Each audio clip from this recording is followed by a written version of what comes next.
I want to give you a look into my trading strategy as well as give you some tips to avoid some losing setups. And I want to break down this presentation that I gave at our live futures bootcamp, 2 days in Tampa with 50 traders in the same room, a great group of 5 guest speakers along with myself.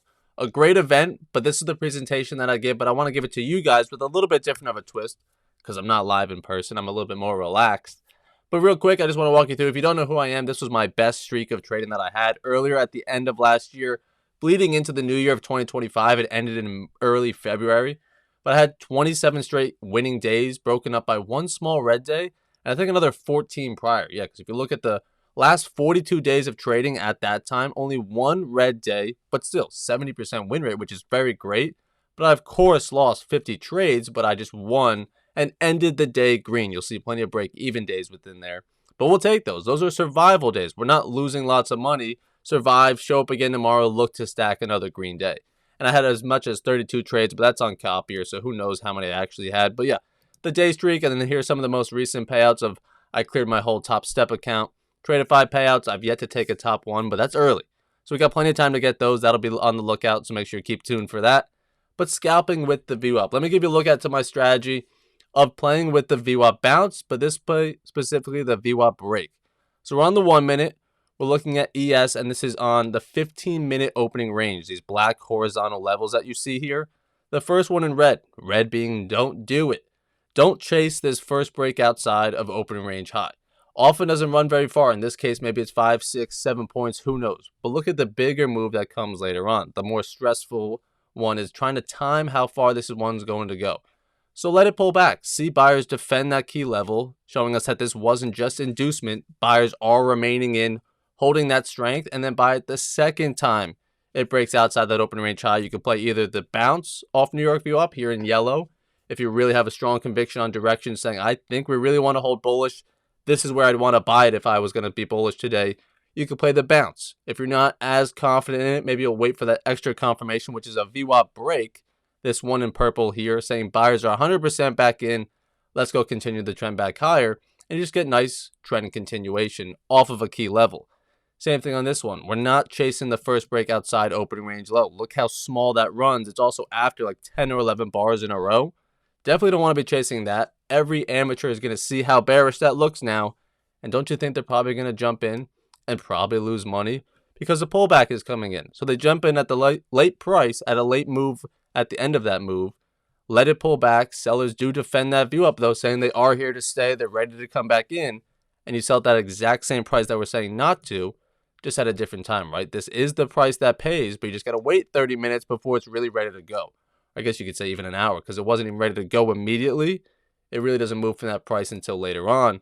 But notice how with your stop loss at structure, you do survive all these lower highs that it keeps on printing, and sellers remain in that entire time, and you get that nice clean flush for a new lower day. So definitely have to have a key VWAP bounce as well as a good stop loss.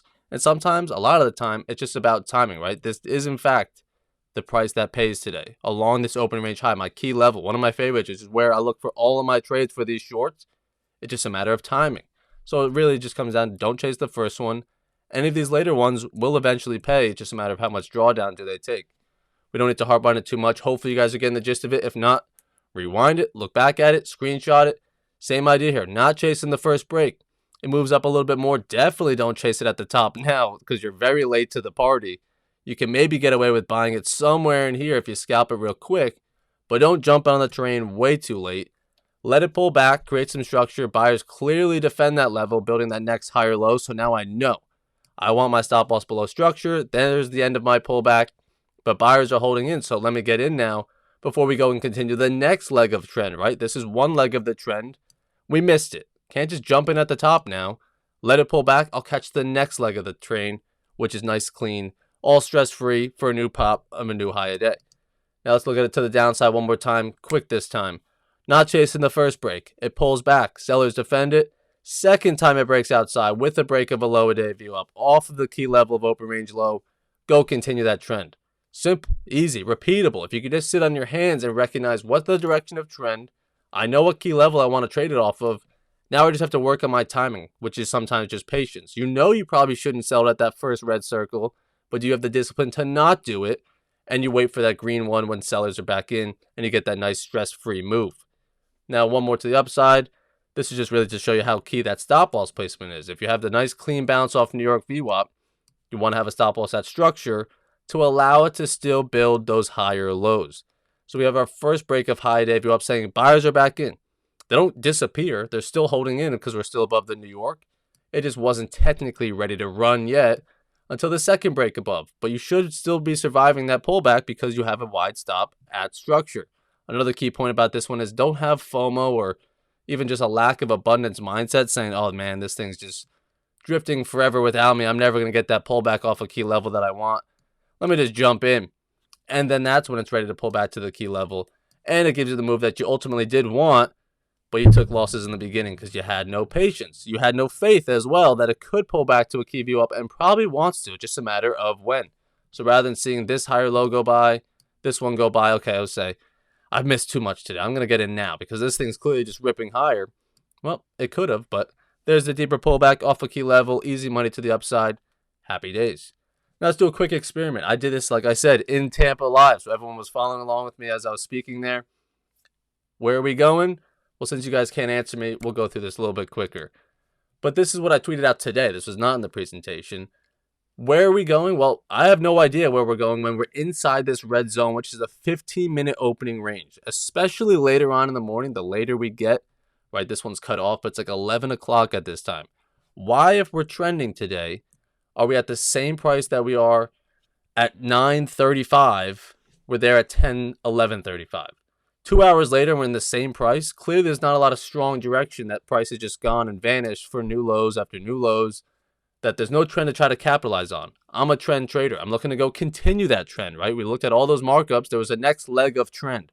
So if there's a lack of trend, I'm going to have a very difficult time trying to make money on a trending setup. I think that makes sense. So if we're in this zone, I could try to predict as much as I want. Buyers are going to hold in and run there. Buyers are going to jump in there. Sellers are going to jump in now. Sellers are going to jump in now. It runs a little bit and then it gets right back inside the zone. So it's very tough to time, first of all, when it's ready to pop out.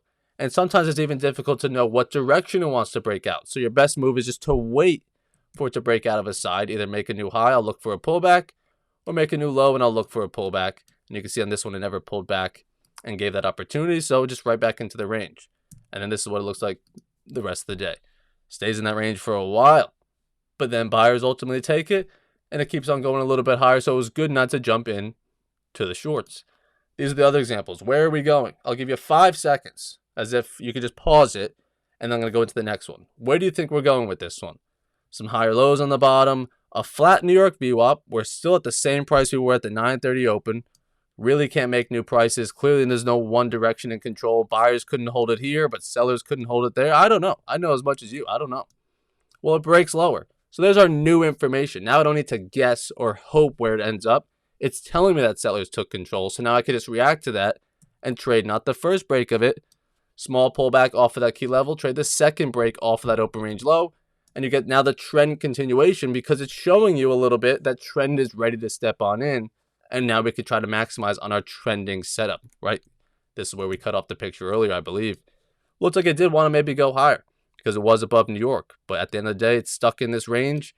Your guess is as good as mine as where this is going to end up. So let it tell you where it wants to end up. Same thing with this one. Pause it. Higher highs and higher lows. New York VWAP is kind of sloping up. We have a couple breaks of the open range high on top. We're close to breaking out of that open range high and high day VWAP here to go long and continue this bullish structure. That looks pretty good. I think I want to long that. Well, never mind. It broke for a new low a day outside the open range low. The New York VWAP couldn't be held, but also notice on this one, the high day VWAP was never taken, saying buyers are back in. So hopefully that one was a little bit more easy to avoid. But let it make that new low a day. Let it pull back to the key level of opening range low. Same prices that it broke out at. You could definitely chase that. I don't want to say you want to chase it. You could definitely take that short and it runs pretty good. You could definitely make money in that. Or you could just wait for the pullback to it again, trade it off the key level, and make more money in the next move. I know a lot of it's blocked by my camera. What are we going to do? But just notice how it looked bullish. Maybe it looked bearish. Just let it tell you what it wants to look like. A little bit more obvious, less stressful. And then you can enter into these entries with more confidence because you know what key levels you want. And you know what direction you now probably want to take it. Notice how with these longs, all the best trades are coming outside of the range, outside the open range high, outside the open range high. Yes, it looks bullish because of the higher lows, but the actual entry itself is also outside of the range, right? There's no doubt this looked bullish, but the cleaner entries timing-wise comes when it's outside of the range. So if you can just let it do that, one, if you're confused on direction, let it break out of a side of the range, it'll probably become a little bit more clear. And two, your best entry and timing of that is probably going to come outside of that range anyways. So hopefully you guys found value in that. We could also use the 15-minute a little bit. Same example here. Where does this go? Well, it's back above New York. It was a bearish open. Sellers couldn't take control here. You could pause it real quick and read the notes. Well, this is what the 15-minute looks like. So now we're incorporating the 15-minute chart in this analysis as well. That looks like a terrible long, but buyers are in control in the 1 minute. But all day today on the 15-minute, lower highs, lower highs, lower highs. We're still playing around that daily view up, which is often where the next move of trend happens from. Look at it at the open here. The move happens from that daily. Pre-market happens from the daily view up. That's the black one here. Same thing there. So you don't want to be fighting that bigger picture trend either, and don't get too zoomed in on just a couple minutes above a 1 minute VWAP.